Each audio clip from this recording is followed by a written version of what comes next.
আমরা জামার হাতা ভাঁজ করে বোতাম খুলে অনেক সময় নামাজ পড়ি। তো জামার হাতা খুলে এভাবে যদি বোতাম ভাঁজ করে হাতাকে ভাঁজ করে নামাজ আদায় করি, নামাজের কোনো প্রবলেম হবে কিনা?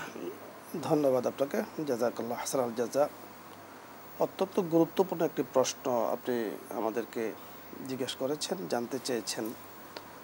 নামাজ শব্দের অর্থ আমরা যদি খুব সংক্ষেপে বুঝি, আসলে তো কোরআনে কারিমের মধ্যে সালাত এসেছে। জি। নামাজ এই শব্দটি ফার্সি। আমাদের ভারত উপমহাদেশে একসময় ফার্সি ভাষার খুব প্রচলন ছিল, সেই হিসেবে আমরা আমাদের ভাষায় নামাজকে বুঝে নিয়েছি। আসলে নামাজ বলতে আমরা সালাতকে বুঝি। জি। তো এর সালাতকে বলা হয় হালাতুল মুনাজাত, অর্থাৎ রব্বে করিমের সাথে গোপনে কথোপকথন। আমি যেন নামাজে দাঁড়িয়ে আছি মানে আল্লাহ তাআলার সামনে আমি দাঁড়িয়ে আছি। আমরা যদি দুনিয়াবি কোনো দৃষ্টান্ত দেখতে চাই, আমাদের থেকে বড় যিনি আছেন, কোনো রাজা, কোনো প্রজা, কোনো মন্ত্রী, কোনো কারো কাছে যেতে হলে আমরা কিন্তু পোশাক আশাক সব কিছু টেনে একবারে গুছিয়ে আমরা কিন্তু সেখানে যেয়ে থাকি।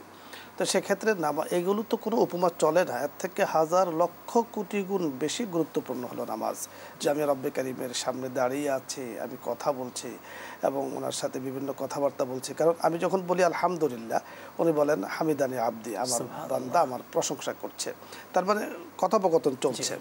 সেক্ষেত্রে নামাজের মধ্যে হাতাকে গুছিয়ে রাখা অথবা বোতাম খোলা রাখা অথবা এলোমেলো থাকা, এটা কিন্তু নামাজের আদবের খেলাপ, সম্পূর্ণরূপে নামাজের আদবের খেলাপ। বাট মুফতিয়ানে কেরাম যে মাসআলাটি দিয়েছেন, আপনি ফতোয়ার কিতাব আরবিতেও দেখবেন, উর্দুতেও আছে, আমাদের বাংলাতেও অনেক ফতোয়ার কিতাবের অনুবাদ হয়েছে। তো সেগুলোর মধ্যে অনেকে বলেছে যে প্রয়োজন ছাড়া কেউ যদি হাতাকে গুছিয়ে রাখে, বোতাম খুলে রাখে, নামাজটা কিন্তু মকরু হয়ে যায়।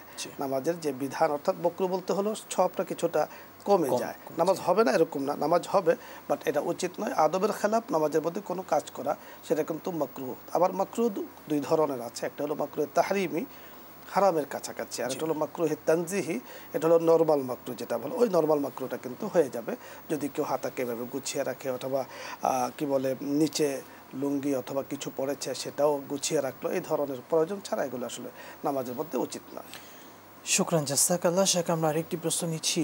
আমরা অজুতে যদি কোনোই ধৌত না করি, এক্ষেত্রে নামাজ আদায় করলে নামাজ হবে? নামাজ অজু হবে না, যেহেতু নামাজও হবে না, যেহেতু কোনোইটা অজুর অঙ্গের একটা গুরুত্বপূর্ণ অংশ।